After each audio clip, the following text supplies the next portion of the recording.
আরব সাগরের পাড়ে অবস্থিত মুম্বাই শহরের ভারতবর্ষের বিভিন্ন রাজ্য থেকে আসা মানুষ তাদের জীবিকা নির্বাহ করতে আসে। এই শহরে ভারতবর্ষের সবথেকে বেশি সংখ্যক ধনী ব্যক্তিরা বসবাস করে। বিশ্বের সবচেয়ে বেশি সিনেমা তৈরি করে যে বলিউড, তার প্রধান কেন্দ্র এই শহরে। জাঁকজমকপূর্ণ এবং সদা ব্যস্ত এই শহর ভারতবর্ষের মহারাষ্ট্রের রাজ্যের রাজধানী মুম্বাই। কখনো না থেমে থাকা এই শহর বহু মানুষের জীবনে প্রতিষ্ঠা এনে দিয়েছে। সমাজের সকল স্তরের মানুষের উদ্যম এর ফলে বিখ্যাত হওয়া এই শহরের এক ছন্দনাম স্বপ্নের নগরী, the city of dreams. Hindi ও মারাঠি ভাষার সিনেমা, টিভি সিরিয়ালের অভিনেতা অভিনেত্রী, কলা কুশলীদের জন্য উত্তম স্থান এই শহর। বৃহৎ মানের শিল্প তাদের দপ্তরের অবস্থানের কারণে ভারতের অর্থনীতির মধ্যমণি হিসেবে বিরাজমান মুম্বাই। পর্তুগিজ এবং ব্রিটিশ আমল থেকে শহরের গুরুত্ব ছিল অসীম, যা ধীরে ধীরে উন্নত হয় এবং বৃহৎ আকার নিয়েছে। তো আজকে আমার এই প্রতিবেদনে মুম্বাই শহর সম্পর্কে অজানা কিছু তথ্য এবং ইতিহাস আপনাদের সামনে সংক্ষিপ্ত আকারে শেয়ার করব। তো চলুন মূল আলোচনায় চলে যাওয়া যাক।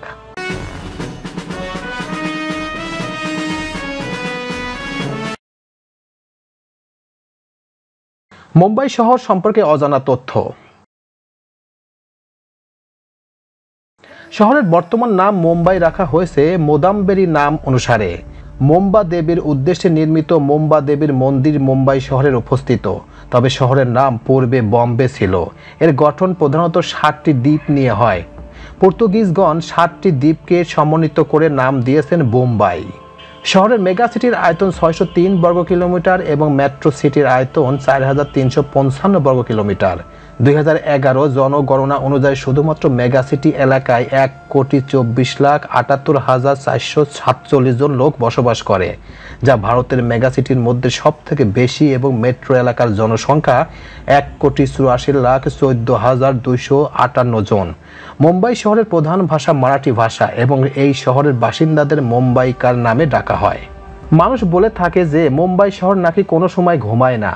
প্রায় সব সময় ব্যস্ত থাকায় এই শহরের গতিকে বজায় রেখেছে মুম্বাইয়ের শহরতলি ট্রেন এবং যাত্রীবাহী বাস। যাত্রী পরিবহন সাপেক্ষে বিশ্বের অন্যতম ব্যস্ত রেল ব্যবস্থা 16 এপ্রিল 1853 সালে চালু হয়। সেই দিনই চালু হয়েছিল ভারতের প্রথম যাত্রীবাহী রেল পরিষেবা বরিবন্দর থেকে থানে পর্যন্ত। এই রেল পরিষেবা এশিয়া মহাদেশের প্রাচীন রেল পরিষেবা রূপ গণ্য হয়। শহরের প্রথম যাত্রীবাহী বাস পরিষেবা চালু হয় 15 জুলাই 1926 সালে। এশিয়া মহাদেশ তথা বিশ্বের অন্যতম ধনী ব্যক্তি মুকেশ আম্বানি তার 27 তলার বিশাল বাড়িটি বর্তমান থেকে সব থেকে দামি ব্যক্তিগত বাড়ি। মুম্বাই শহরের নানাবিধ ধর্মীয় স্থল সহ 3টি ইউনেস্কো দ্বারা নির্বাচিত ঐতিহাসিক স্থান রয়েছে। ইউনেস্কো ওয়ার্ল্ড হেরিটেজ সাইট রূপে পরিচিত ছত্রপতি শিবাজী মহারাজ টার্মিনাল এটি ভারতবর্ষের মধ্যে ব্যস্ততম একটি রেল স্টেশন। বর্তমান এই টার্মিনাল ভারতের মধ্যে রেল জোনের হেডকোয়ার্টার। ভারতবর্ষের অর্থনৈতিক কেন্দ্র মুম্বাইয়ের ধনী ব্যক্তিদের তালিকা কাহিনী কয়েক বছরের নয়, তা শুরু হয়েছিল ইংরেজ আমল থেকেই।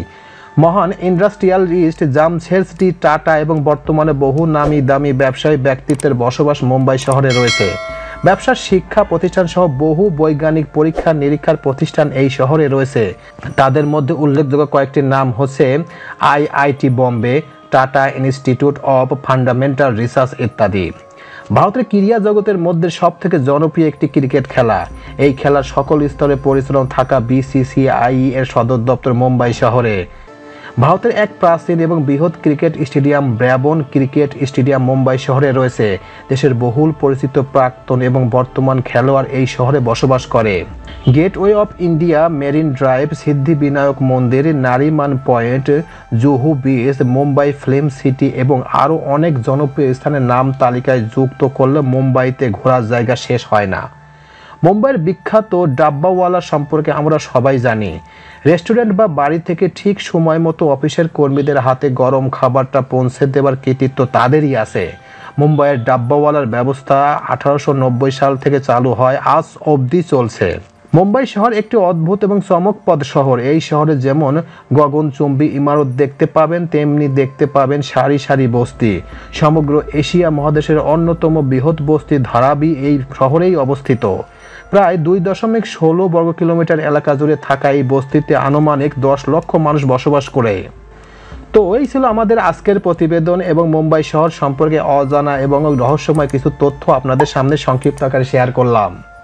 প্রিয় ভিউয়ার্স, আমার এই তথ্য এবং ভিডিওটি যদি আপনাদের কাছে একটুখানি ভালো লেগে থাকে তাহলে অবশ্যই লাইক, কমেন্ট, শেয়ার করবেন এই ভিডিওটি। আর যারা এখন আমার এই চ্যানেলটি সাবস্ক্রাইব করেন নাই তারা দ্রুত আমার এই চ্যানেলটি সাবস্ক্রাইব করে ফেলবেন। তো আজকে এই পর্যন্তই, সবাইকে ধন্যবাদ জানিয়ে এখানেই শেষ করছি। আল্লাহ হাফেজ।